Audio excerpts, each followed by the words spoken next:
BRICS ഇനിയൊരു ആഗോള ഗ്രൂപ്പല്ല. അതിന്റെ വളർച്ചയും വ്യാപനവും അമേരിക്കയ്ക്ക് വെല്ലുവിളിയാവുകയാണ്. Brazil, Russia, India, China, South Africa എന്നിവരാണ് ബ്രിക്സിന്റെ സ്ഥാപകർ. പുതിയ അംഗങ്ങളായി വരുന്നത് Egypt, Ethiopia, Indonesia, Iran, UAE എന്നിങ്ങനെയാണ്.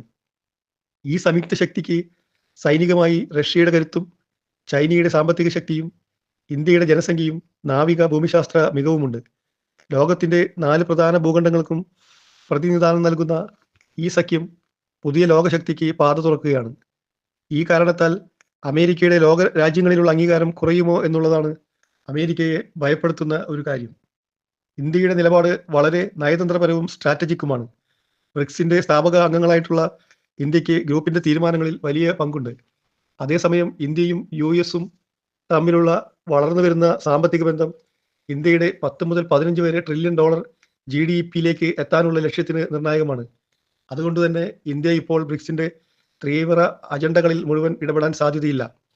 ബ്രിക്സിനെതിരെയുള്ള ട്രംപിന്റെ നീക്കങ്ങൾ ഒരു ദേശീയ പ്രകൃതിയല്ല, മറിച്ച് ബ്രിക്സിന്റെ വളർച്ചയോടുള്ള അസ്വസ്ഥതയാണ്.